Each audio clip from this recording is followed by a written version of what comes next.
Hello and welcome back to the Alnwick Castle podcast. I'm Daniel Watkins. And I'm Deborah Beecroft. And today's episode is all about the life of Bill Richmond.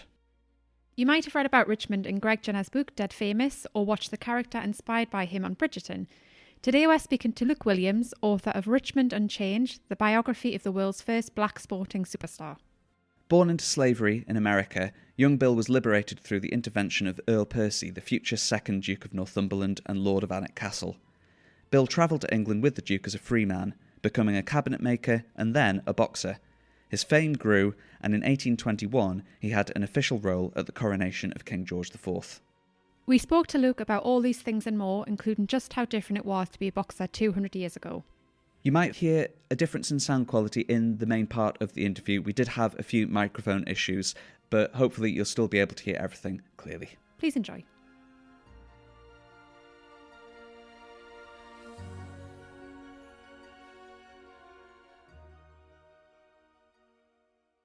We're very happy to be joined on today's episode of the Alnwick Castle podcast by Luke G. Williams, the author of Richmond Unchained. Thank you for joining us today, Luke. How are you? Yeah, I'm good. Thanks very much for the opportunity to come on and talk about Bill Richmond. Well, I think we probably need to start with a question about you. And I suppose that would be, how did you first hear about Bill Richmond? Yeah, so I've always been a big boxing fan, not so much the modern day sport, but the history of the sport I've always found very fascinating. There's a lot of intersections between boxing and social and cultural history. It was pretty much the first sport that existed on an organised scale in Britain. You know, back in the sort of 1800s, along with horse racing, it was the major sport. And it offered an opportunity for people from, at that time, disadvantaged backgrounds, whether they might be Jewish or black, to sort of advance within society. So you've got a series of quite fascinating figures in the history of boxing who have quite a historical significance behind them. And Bill Richmond himself was the first black boxer to achieve any level of celebrity, and he achieved a high level of celebrity. And when I first found out about him, it was through reading a novel called Black Ajax by George MacDonald Fraser, who wrote the Flashman novels. And I'd never heard of Bill Richmond, despite my interest in boxing history. I didn't know that much about the bare knuckle era, but I knew a bit. But I'd never seen his name before, and I got digging, finding out about him, and seeing such a fascinating character. And I was astonished that nobody had written a book about him. Around about the same time, there was a documentary on Channel 4, so I think this was around 2004, about Bill. And I watched that. It was a fantastic documentary. I remember going to the library trying to find a book about him. There was nothing there. He only got sort of passing mentions in sort of the history of boxing literature. So I thought, he seemed like such a key figure, such an interesting figure. I thought, well, I'll find out more. I'll do some research. So I researched it probably for about 10 years. And the whole way I was researching it, I had in the back of my head I'd turn it into a book one day. But I also thought someone else might get there first, because I thought surely someone's going to write a book about him one day. Nobody did. So in the end, I did it myself. So it was the first biography of him, really? Yeah, absolutely. There'd been a good essay in a BBC History magazine by a historian called Greg Jenner, who also done a lot of research into Bill Richmond.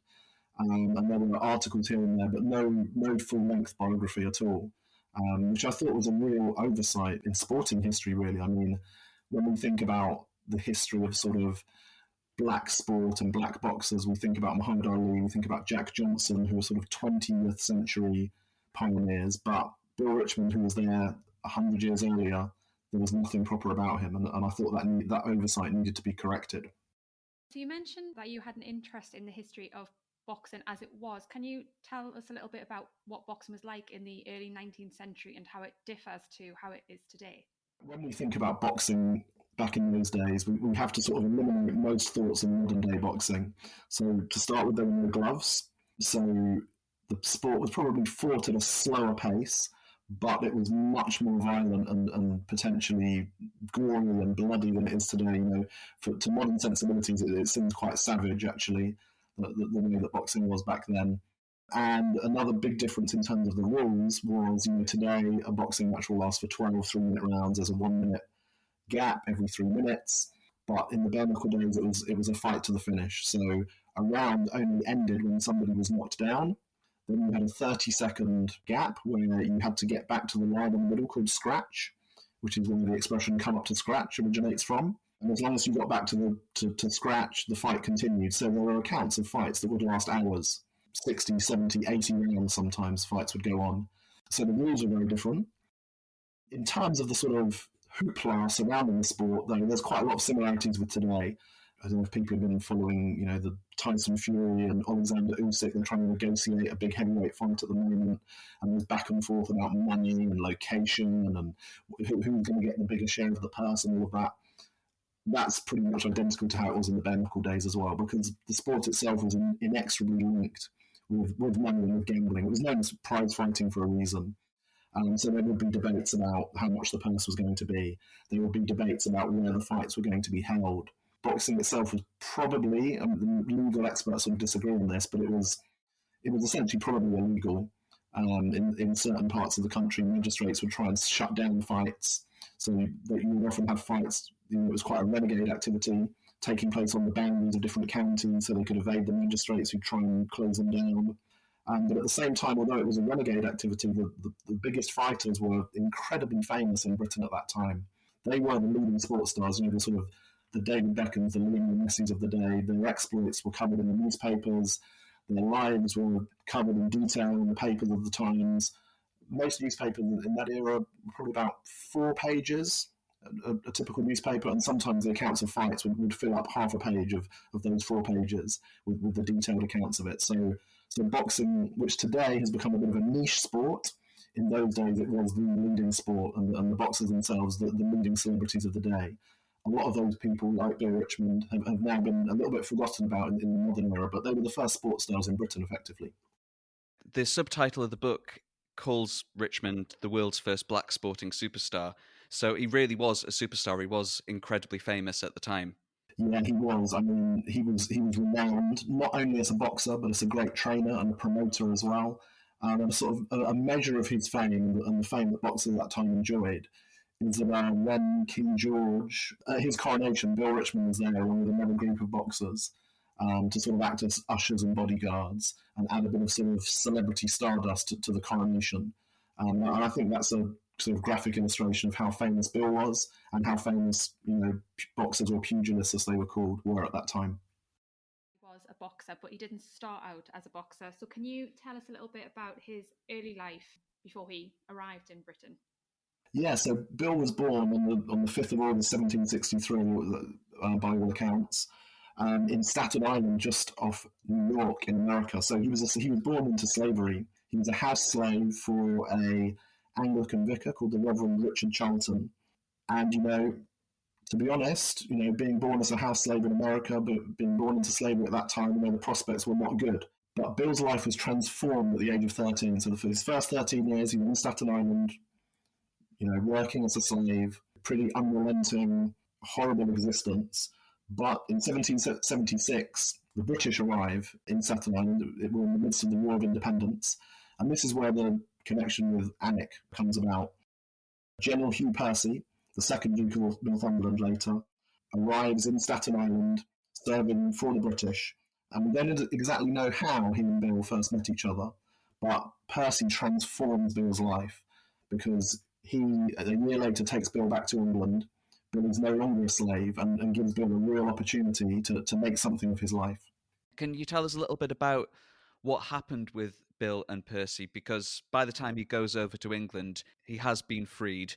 Do we know whether Percy had anything to do with being able to liberate Bill? Yeah, to be honest with you, we don't know the full facts behind the story. There's a lot of different theories and different conjectures, so I can quickly run through the different possibilities. All that we do know is that Percy was clearly instrumental in freeing Bill somehow. How exactly he did it, we don't know.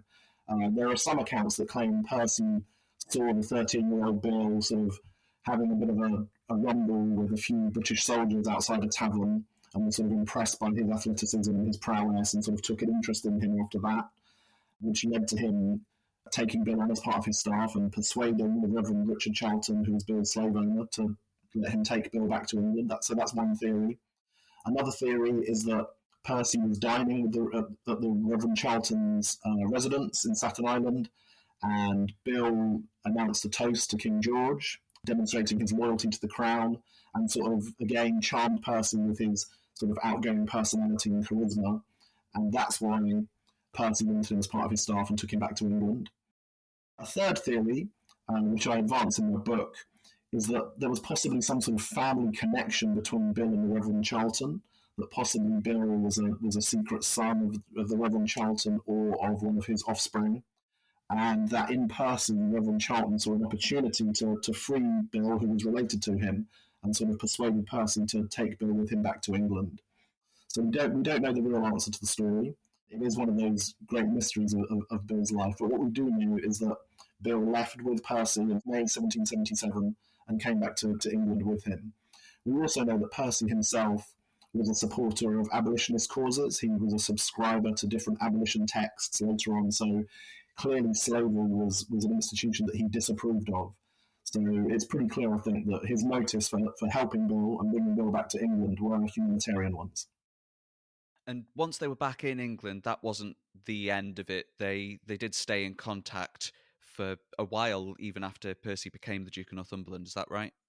Yeah, that's correct. So once Bill was back in England, Percy, and again, I think this shows the sort of man that Percy was, a great humanitarian and a man with a lot of compassion. He ensured that Bill was educated, firstly, so there's receipts in the castle, which show that Percy paid for him to be educated for several months by a local schoolmaster in 1778. I think that education lasted from July until December, ensuring that Bill could read and write, which gave him a massive leg up in British society. For a free black slave to be taught how to read and write was quite unusual. Many white members of the working class at that time couldn't read and write, so that gives Bill a massive leg up and opportunity. And Percy also arranged for him to have an apprenticeship as a cabinet maker in York. So that apprenticeship would have lasted for 7 years, and at the end of that, Bill had a trade as well. He subsequently moved down to London and began working basically as a cabinet maker. So he's been given a fantastic opportunity by Percy to sort of advance within society, but also Bill himself has made the most of that opportunity through his intellect. He's always spoken of as a very clever man, and he's made the most of that opportunity and ended up in London making cabinets. So he was in London making cabinets. What then prompted him to go into boxing? Yeah, again, it's a little bit mysterious because he doesn't enter the professional boxing scene until he's in his 40s, which is a very late age to be becoming a boxer. At some point, Bill becomes mixed up with a guy known as Lord Camelford, who he works for, possibly as a bodyguard, possibly as a trainer, a personal trainer of some sort. Now Camelford's quite a sort of outrageous figure who's always getting into various scrapes. At one point, I think he goes over to France to try and assassinate Napoleon. He's always getting into arguments with people, and he's actually killed eventually in a duel, which I think Bill was probably present at. But one thing that Camelford also had was that he was connected with the boxing scene. So that's probably how Bill was first introduced to it. Camelford would often attend prize fights. So I think Bill attended those fights with Camelford.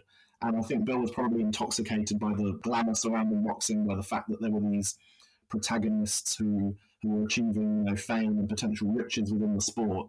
So through Camelford, I think Bill sees, and Bill's always someone who's got an eye for social advancement and financial advancement.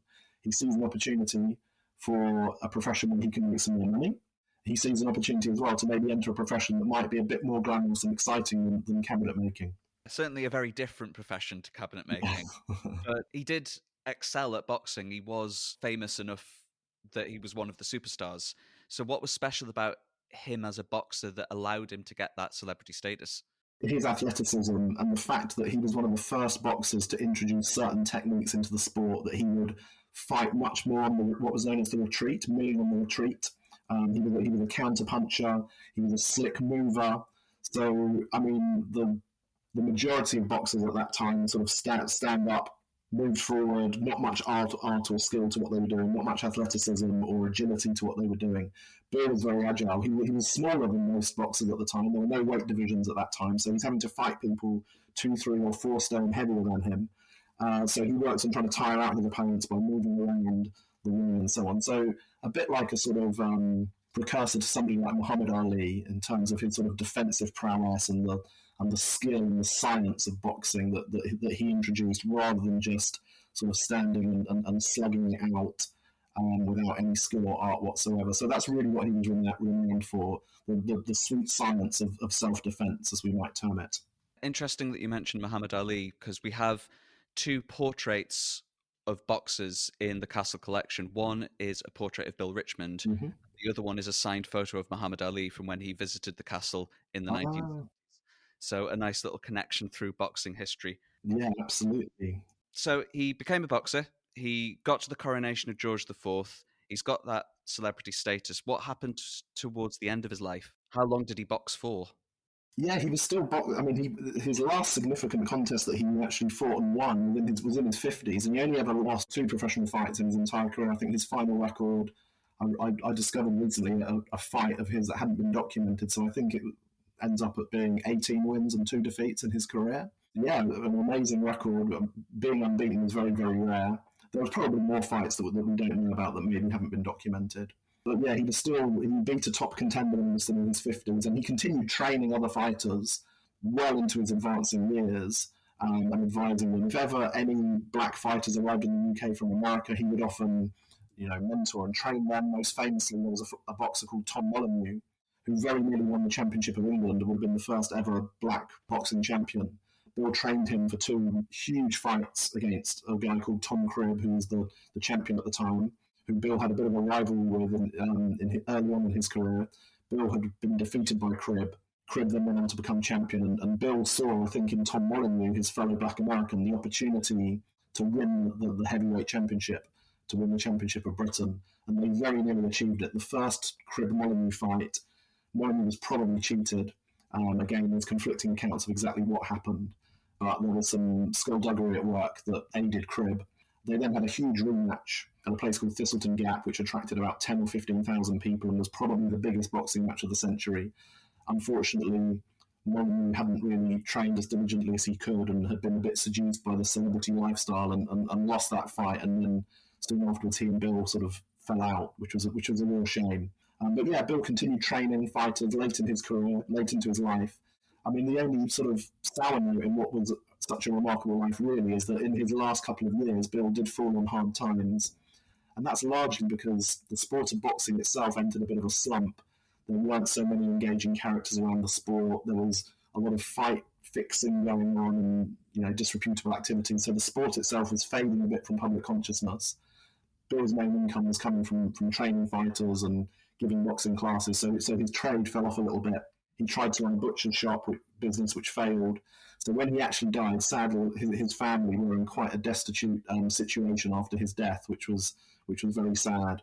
The night that he died with Tom Cribb at Tom Cribb's pub, which is actually still standing just off Leicester Square. It's called the Tom Cribb Pub, and there's a plaque to Bill Richmond outside from the BBC TV series Black and British: A Forgotten History. So Bill is now remembered on the site of that pub where he spent his last evening alongside Tom Cribb, his sort of rival turned friend. Can you tell us a little bit more about his family? Did he have children and was he married? Yeah, so Bill was married to a white English woman called Mary, and by all accounts, it seems to have been a very happy marriage. They were married, I think, in the 1790s, all the way through until his death. He had several children, one of whom, who was known as Young Richmond, tried to follow Bill into boxing as a career, not sadly with the success that Bill enjoyed. So yeah, he had several children. Unfortunately, in the course of my research, somewhere around the sort of 1840s, 1850s, traces of his family seem to sort of disappear in public records. I don't know whether some of them maybe moved abroad or something like that, but there's a lot of sort of loose ends there. So one of my missions when I wrote this book was to try and find a modern day descendant of Bill Richmond, and unfortunately I've not yet succeeded in doing that, but there must be some out there because he did have several children. So there's probably somebody or various people out there who are related to Bill that don't even realise it. So hopefully one day we'll find a real life descendant of him. So in terms of Bill Richmond, how important do you think he is, first in sporting history, but also in Black British history? Yeah, I think he's one of the key figures in both those contexts, to be honest with you. He was a pioneer. He got there first before anybody else did. He showed incredible bravery, incredible determination, and incredible fortitude. And really, it's a story that shows us how far determination can take you, even in the most terrible and difficult of circumstances. And it's really been my mission through writing the book to have more people find out about him. And even now, the book was published 7 or 8 years ago. I get emails from people who've read the book saying, I'd never heard of Bill before. What a remarkable character he was. Thank you for bringing him to attention. So I'm hoping now that he's finally got that place within British sporting and black history that he really deserves. The book Richmond Unchained is excellent, but if people want to find out more, where are some other places where they might get a little bit extra information? The site of the Tom Cribb pub, for example, if people want to visit that plaque. And for you, is there anything you've got coming up? Yeah, so if you're ever in London, the Tom Cribb pub is a great place to visit. There's actually 2 plaques to Bill. There's one portrait inside, which was unveiled at my book launch back in 2015, and was actually unveiled by a member of the Percy family, George Percy. So there's a portrait inside of Bill, which I think is the same Dighton print that you've got in your archives and up at Alnwick.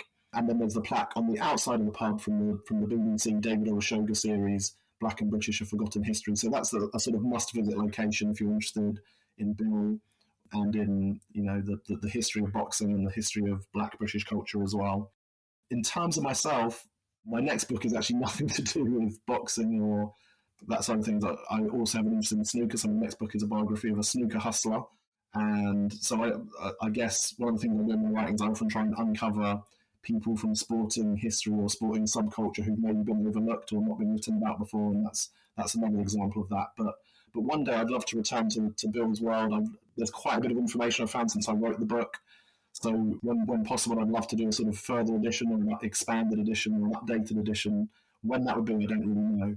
And also, I'd urge people to visit Alnwick Castle itself, because that's somewhere that obviously, Bill has a great connection with. It's also a beautiful part of the world. I gave a talk on the book there several years ago, and it was fascinating for me to visit and meet all the lovely people up there. And that's obviously a place that Bill would have known well. And just one more thing to add about the connection with Percy is we don't really know, after Bill ended up in London, how regularly the 2 of them were in contact. But there are newspaper reports from Percy's funeral, which I think was in July 1817, that make it clear that Bill was at the funeral, was at Percy's funeral when he died. So clearly, even if they hadn't stayed in contact, he still had a great deal of respect, admiration, and love for the man who transformed his life. That seems like a happy note to end things on, really, with that lasting connection between the Lord of the Castle and this amazing boxer. Fantastic. Well, look, thank you so much for the opportunity today to speak about Bill. It was great to talk to you. Thank you very much for joining us. Cheers. Thank you. Thank you.